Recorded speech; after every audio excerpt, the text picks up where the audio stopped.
Hello everyone, welcome back to the best place for the best takes. I'm Benjamin Cure. This is the Benjamin Cure Show. I could not be more excited for today's show. What an excellent weekend of football and even futbol. Of course, it was a World Cup final. Argentina was able to hold off the comeback from France. Of course, Messi, I think solidifying himself now as the greatest male soccer player of all time, got what he did not have, the World Cup trophy. That, to me, solidifies the debate. And to me, because Mbappe lost to him in the final, he can no longer ever be in that conversation of being one of the greatest of all time. It's Messi, it's Ronaldo, and then, of course, you can have your debate after that, but Mbappe doesn't sneak his way into that debate, not after that World Cup final. But talking about football, NFL Week 15, the largest comeback in NFL history, the Vikings pushed off the Colts. What a game that was. So much to talk about. I'll address it later in the show. But I want to start with the topic that I think a lot of you would have predicted I'm going to start with. The Dallas Cowboys and, of course, Dak Prescott.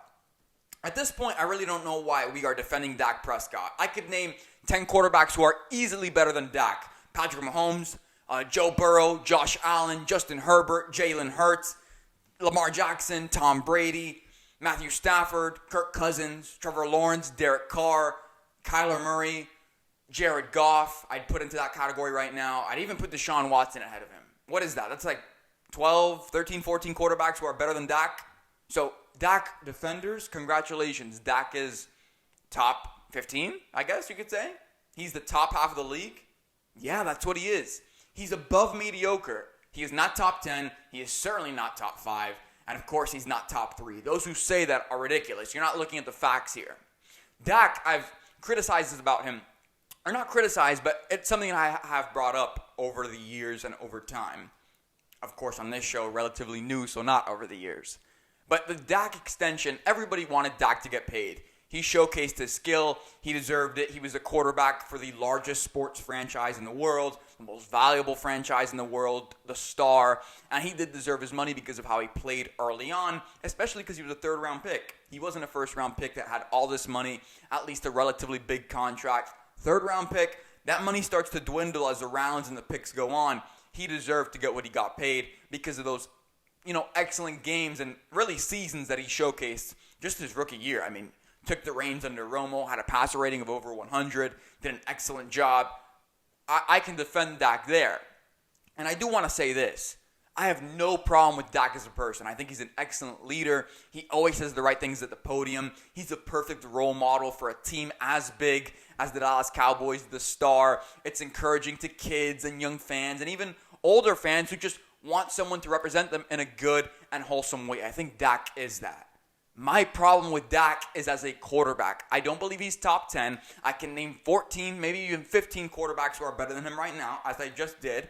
And the contract to me is so interesting. Dak Prescott, $40 million per year is the average. $160 million was that big contract that he got from the Cowboys after the injury. And I've had a problem with that because I reserve those kinds of contracts for the best out there.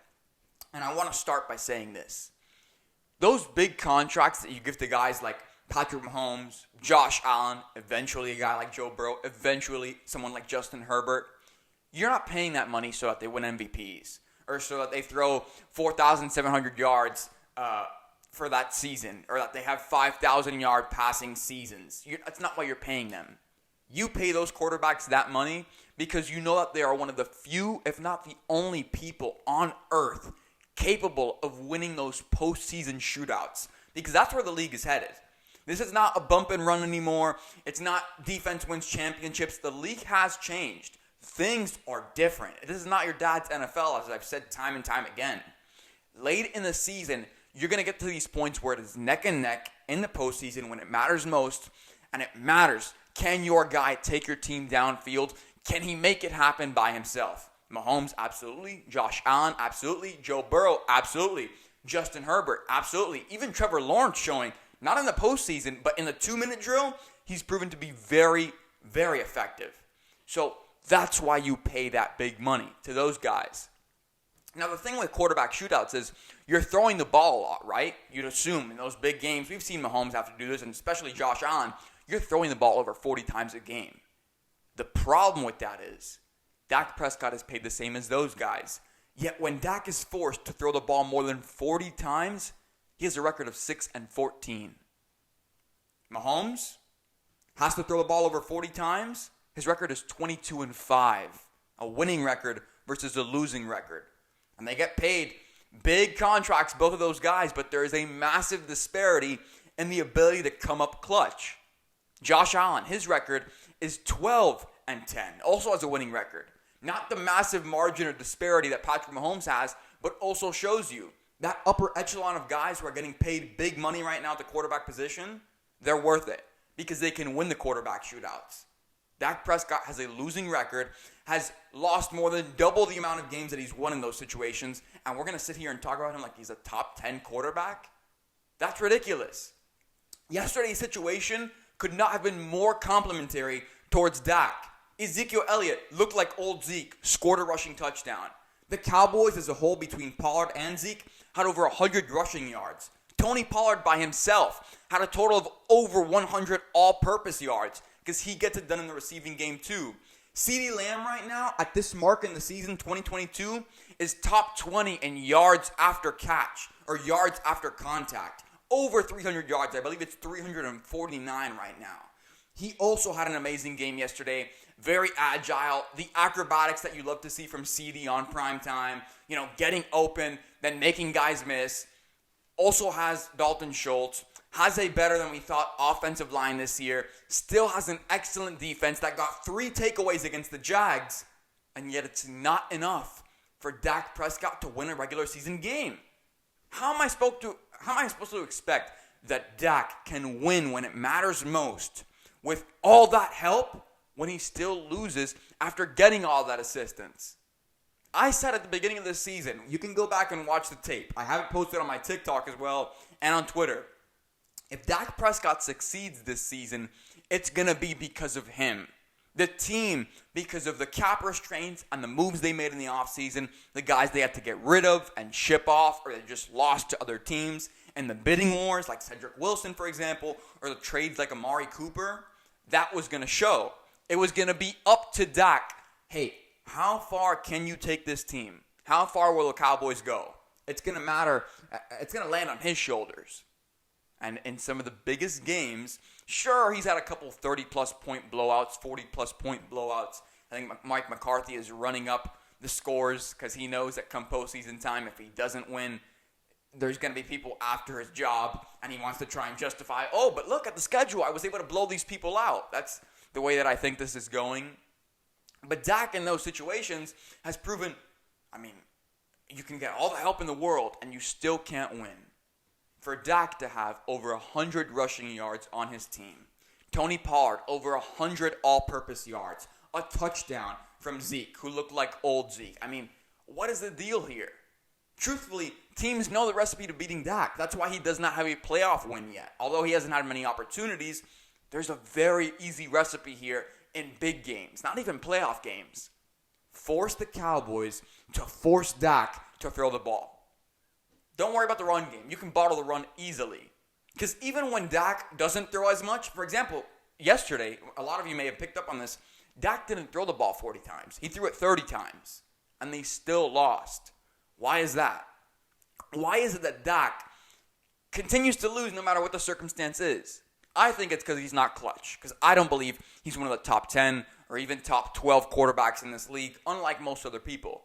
People criticize guys like Jimmy Garoppolo and Kirk Cousins. Right now, I'd still take Kirk Cousins. Kirk Cousins situationally has proven to be excellent this season. I'll get to that later. Dak has not.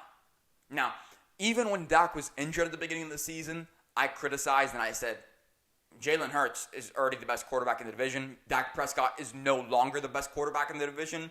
And people got mad because Dak hadn't come back from the injury or had the chance to prove himself. I didn't need to see Dak playing in the same weeks that Jalen Hurts was to know that Jalen Hurts was positively better. Jalen Hurts has blossomed, has grown. Dak, he hasn't grown. He hasn't gotten better. As a matter of fact, if we're arguing one or the other, I'd say he's regressed. His passer rating has gone down. And it's not because of lack of help. Dak Prescott is no spring chicken, all right? He's been in the league for quite a few years. But he's not a veteran either. I believe he's been in the league, 6 years now? throughout those 6 years, he's had, from the very beginning, excellent run game, excellent O-line, solid defense, and always had a good receiving core, at least reliable at the very least. Had Des Bryant, who was the reliable veteran, who was known as the guy within the star, who played with Romo. People liked him. Then he went out and got Amari Cooper. They drafted CeeDee Lamb. They have Dalton Schultz, who has been in a bit of a contract war with them. I mean, offensively, they've got all the help in the world. They are supporting Dak. What I criticize other franchises of, like the Chicago Bears, get Justin Fields some weapons, get him some pieces on the offensive line as well. I mean, Dak has always had that. That's never been an excuse. Good offensive line, great running game, always paying the right guys. At the end of the day, never being cheap. I mean, for all that was said about Dak and Zeke ended up getting paid, Dak ended up getting paid. A lot of these guys do. And if they can't, they simply trade them. And the guys get big contracts with those new teams. That's the way it works. Dak has also had an excellent defense, especially in recent years. The Cowboys have really hit on some draft picks. They're not paying Trayvon Diggs. They're not paying Micah Parsons. I mean, these are the signs of what is a successful franchise. They have all the talent in the world. I'm never questioning that. They had much better talent. Let's go side by side. Jaguars, Cowboys. Cowboys had the better receiving core yesterday, by far. Had the better offensive line. Had the better defense. What did they not have? What is holding the Cowboys back? Jags had the better quarterback. Trevor Lawrence right now is an absolutely better quarterback than Dak Prescott. I don't even want to hear it. So, when your quarterback is a position that's holding you back or is limiting what you can do offensively in the year 2022, you're going to run into problems. Because as I've said, this is a quarterback-run league. Every contract, every cap hit, every new TV deal, every piece of Nielsen ratings shows you that. Fans want to watch quarterbacks succeed, and the officials in the NFL do too. That's why they have these pass interference rules or these roughing the passer rules that have now become so controversial. You are trying to protect the quarterback because the games are funner when the best guys are on the field. Nobody wants to watch a backup quarterback on Sunday Night Football. I mean, people will tune out of games. The ratings go down, through the ground. What happens when guys like Patrick Mahomes play and Josh Allen plays and Joe Burrow plays? Ratings go through the roof. There's no secret here as to what the league is going in the direction of, how they're moving, how they're planning. You can see it in the TV deals. You can see it in the ratings. You can see it with the officials and the calls that they're making, the front office, and you can see it in the contracts. So Dak Prescott is, in fact, the one unit on the field that is holding back the Cowboys. It's not going to get better than this, Cowboys fans. It's not going to get better than getting 3 takeaways against the team, having a very solid defense, having over 100 yards rushing, having a dual threat backfield, also having a backfield that can get out and get open and run routes like Tony Pollard. It's not going to get better than having an elite, acrobatic, very agile receiver like CeeDee Lamb, who you're still not paying, or having the big guy, the old reliable Dalton Schultz.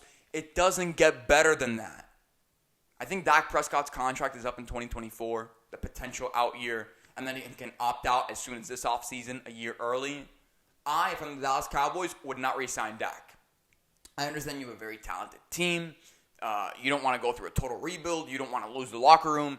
But if I want to win now, and I mean this with all due respect, if I want to win in Jerry Jones' lifetime, if I'm really eager to show that I can do it one more time as a crown jewel, that I haven't been able to do it in how many years? I mean, didn't have a playoff win for years either. For Jerry's sake, I would go and find someone else. I don't know what's going to be in the market at the time. I don't know what quarterbacks are going to be coming out of the draft class or what the free agency market will look like, but I would seriously consider getting another quarterback. I even saw a fan theory on Twitter. I don't think it's very reliable, but what if Dak Prescott was booted down in the QB1, QB2 rankings, and Jerry Jones said, you know what, we've got the team to do it. I'm going to get Tom Brady and Sean Payton. And they replaced Dak and Mike McCarthy with Brady and Payton. I think that would be great. I don't know how reliable that is. I don't know how practical that is. But I would definitely move in that direction. If it was ever a possibility, absolutely. Tom Brady is still top 5 in passing yards. People say he's washed. Maybe his decision-making looks a little bit worse than it has in years prior. Maybe his head doesn't look like it's all there. I personally think his mind is already in San Francisco. But to me, the writing's on the wall. Dak Prescott, when you need him to just make a play, is incapable of doing so, is a very bad decision maker, as I've said time and time again on this show, and he proved it in the worst possible way by throwing a pick six in overtime when he got the ball first. Is that not all-encompassing? I don't know what's worse. Trevor Lawrence leading a 2-minute drill that was flawless, actually within a minute, because they didn't have the ball for the full 2 minutes, so like a minute and 5 seconds. Trevor Lawrence leading that drive downfield and scoring and tying the game. Is that worse? Or is it worse that when Dak got the opportunity to win it in overtime, he threw a pick six instead? You can't make this up. Everything that I've been saying all season long and warning you of prior to the season is coming to fruition. That's December football. The frauds are exposed, and the teams who are really there, who are really in it to win it, show you, hey, we have arrived. Since the start of November, and really since the beginning of the season, the 4 o'clock time slot on Sunday has given us some of the best action all year. Usually America's Game of the Week on Fox. This week it was on CBS. Bengals, Buccaneers. What a game. I think the Bucs showed you, hey, we can turn it on. We can show moments, especially in that first half, where we can be unstoppable. That's something to watch out for if they end up going into the playoffs, because they are clearly a team that can compete. But wow. I mean, it just shows you the Bengals are so good. They're really lethal too. It doesn't matter how many points they're down by. They can make a comeback. They are aggressive. They are energetic. They are young. To me, I think that Kansas City Chiefs had the best chance of winning the Super Bowl. I think they're the leaders of the AFC. I think Buffalo is also in that conversation because they have worked their way back into it. They've had some really good weeks, especially against the Dolphins team in a close, nitty-gritty game. That matters to me. But I think the scariest team to face in the postseason, especially out of the AFC, is the Bengals. Because they can kill you in so many different ways. It's death by 1,000 knives or by 1,000 cuts, whatever it's called. They really are that kind of team. Had so many takeaways, I believe over 3 or 4 in that Bucs game. That defense can really lock down, and they showed it. They can stop it. I think that was the most telling thing. And I know I'm kind of tripping over my words here. The Bengals defense was able to stop a Bucs offense that had so much momentum and was rolling. I'm a big momentum guy. I think especially in college football, momentum is the thing that can win you a game. I mean, when you're on, you're on. And while I don't think it's as dramatic in the NFL, I certainly think it plays a factor. The Bucs in the first half, offensively, were rolling. Had established a run game. Were incorporating play action, which they hadn't all season. It was looking very good. It was going smoothly. But the Bengals defense, rather, showed that they could lock down a team with all that talent and, in that moment, all that momentum. That matters in the postseason. When you get a couple bad drives as a defense and you can't stop anything, and then you come back after into the second half and you say, this stops now. We're not letting them do to us what they did in the first half. And you can stop the run like that and you can eliminate big plays. The Bengals did an excellent job of making Tom Brady and the Bucs and Todd Bowles and Byron Leftwich feel desperate and have to make mistakes. And that's where the takeaways came into play. And that's where the Bengals show you they are, even in their worst moments, a postseason defense. They can compete in the postseason with the best of teams. Now on the offense, my God. Joe Burrow continues to do it.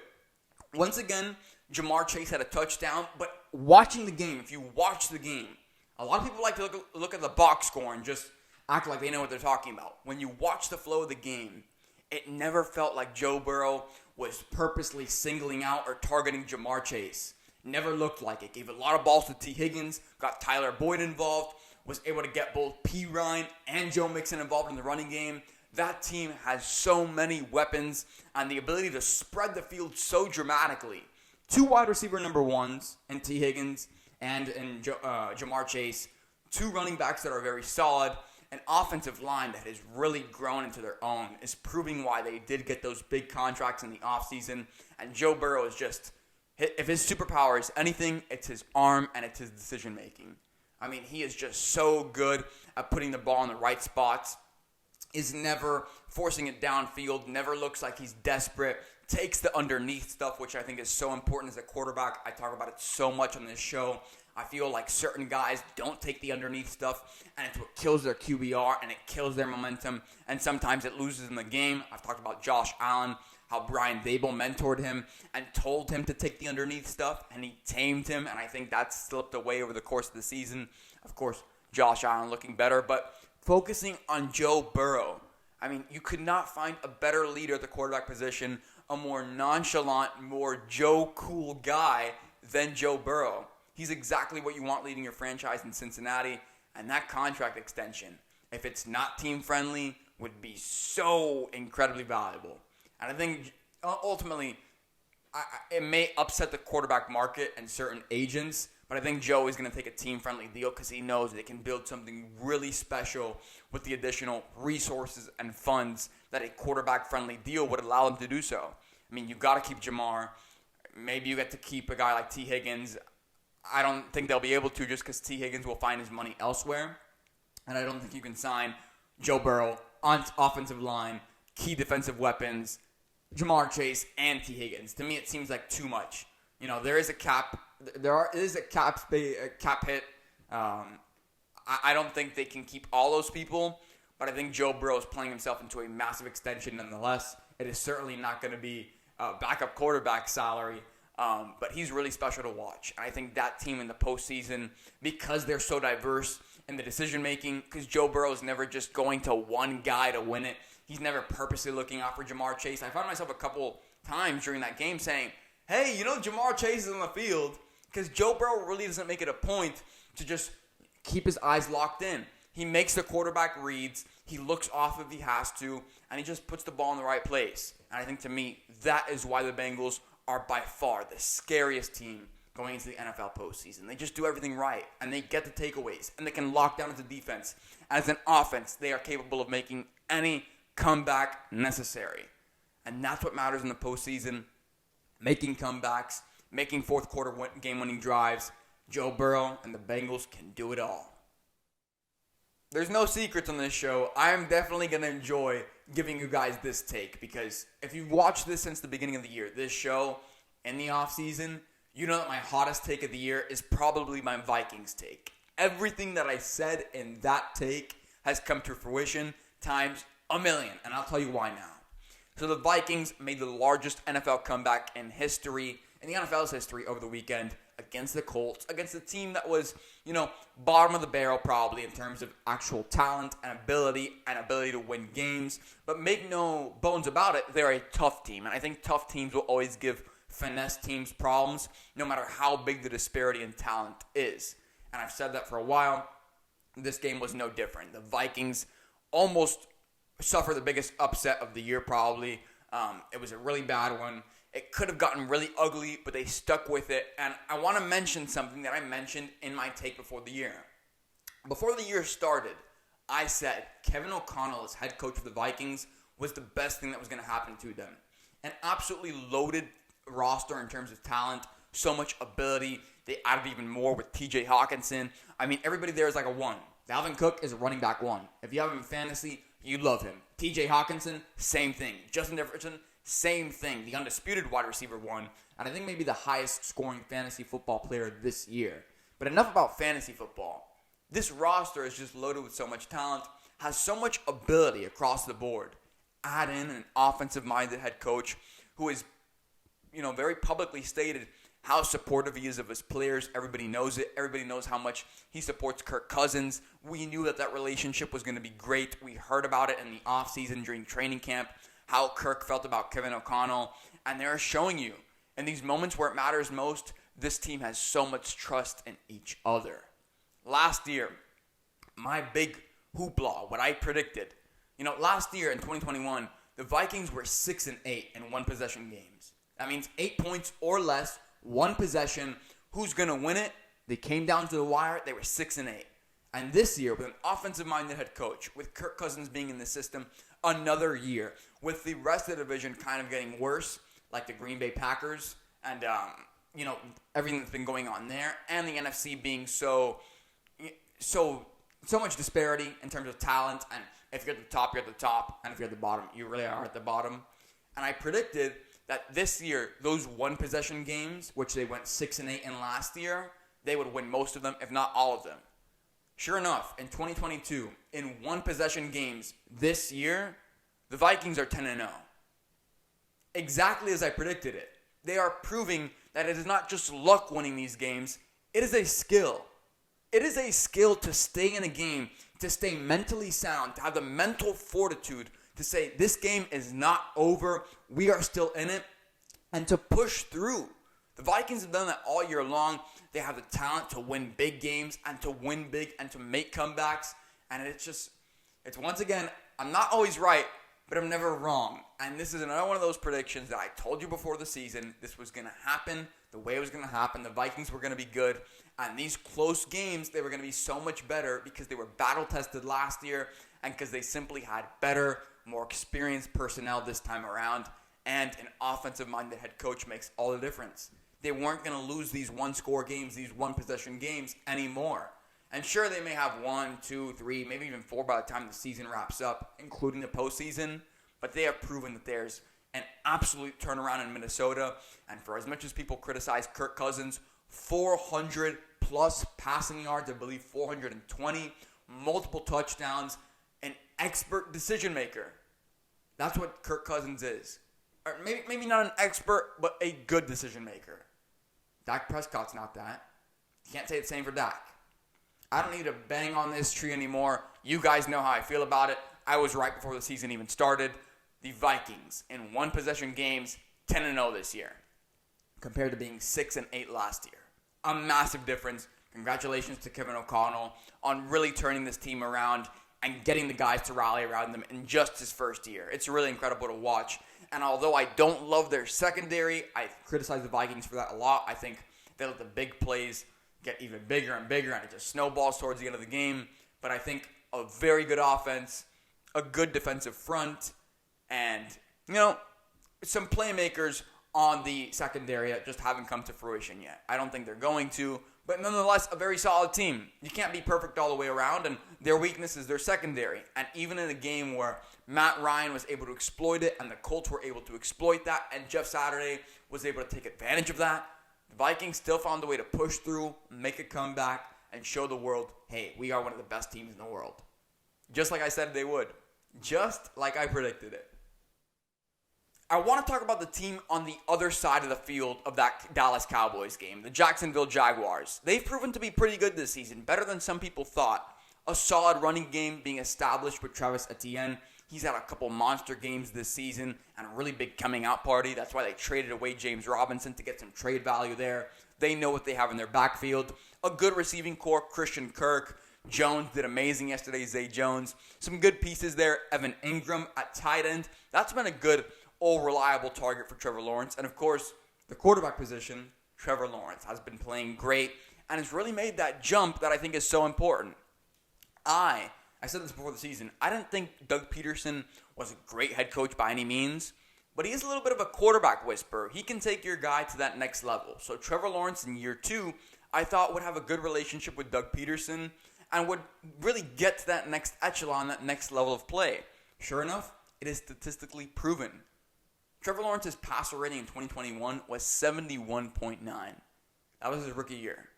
This year in 2022, his passer rating is 96.6. That's that jump that everybody was talking about. Would he make it? How dramatic would it be? I thought it would be pretty good. Sure enough, over 20 points to the QBR, that's not bad.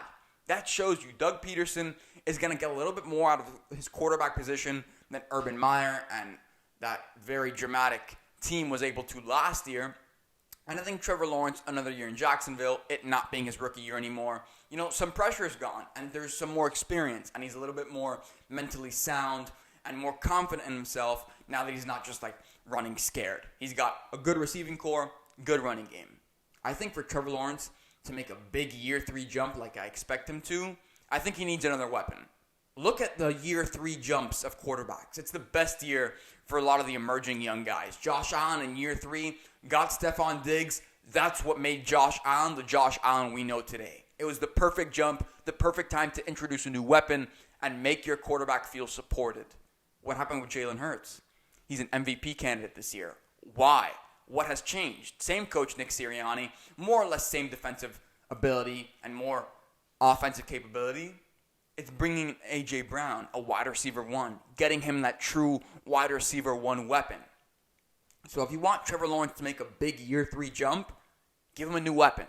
I like Christian Kirk. I don't think there's anything wrong with him, but I think he's a good wide receiver 2, realistically. I know they gave him a ton of money, but he is a wide receiver 2 at heart. Give Trevor Lawrence a big wide receiver 1 weapon, a speedster, someone great, maybe draft them or see who's available in free agency. He will make massive strides with a new weapon. He will jump into that top 6, top 7 quarterback conversation. I think so. I think a big weapon, a big name would be something great for him. And I'm really excited to see how he makes a jump in year 3 because truthfully, this can be a team that easily wins this division in future years because they have a better quarterback. And in a quarterback-driven league with, I like Vrabel, but at the end of the day, what does he have at quarterback? Ryan Tannehill, who is the definition of mediocrity, who has a great running game and lost his wide receiver 1. And although they drafted a replacement, he's been injured. He hasn't always been there. So I think the AFC South is up for the taking in the future years. I think the Jags can really capitalize on the fact that the rest of the division is pretty weak right now. And they can make it go. And they can get Trevor Lawrence some more weapons and make him feel supported. And he can take him to the promised land. I have no doubt. I think he can make some really big strides in year 3. Just get Trevor Lawrence a true wide receiver 1. And there you have it. With that, we conclude this week's episode of the Benjamin Cure Show. I hope you enjoyed. I tried to bring some more stats into it this week. Wanted to make you understand the game through my eyes and prove it to you with these stats, with these facts. I hope you enjoyed it. Once again, you can follow us on Instagram, Twitter, TikTok, at Ben Cure Show. The clips are posted there. And a lot of fans tend to enjoy that, and they comment, and we engage with each other, and I get to hear their opinions on some of these stories as well. So make sure to follow me on there. Of course, on Instagram, at benjamin.cure. I don't usually advertise that, but it's also good to keep in contact with the show and keep in contact with the host. So I hope you guys enjoyed another week of the show. Merry Christmas, everyone. I will try to be a little bit more festive and wear red. Your eyes are not deceiving you. That is a Christmas tree in the reflection of this screen behind me. That is my Christmas tree. Happy holidays to everyone watching. I hope you enjoy. I think this may be my last show before Christmas. I'm not quite sure. I have to look at the calendar. But if it is, Merry Christmas, everyone. I also know that, Happy Hanukkah is going on right now. I believe it was yesterday was the start date. So happy holidays to everyone. Hope you're enjoying this nice season. Hope it's a little bit colder where you are. It's been really hot here in Miami. And I'd like it to cool down just a little bit. I think I speak for all of us down here as well. But until next week, I'm Benjamin Cure. This is the Benjamin Cure Show. We are in for a very exciting football season. I'll see you next week.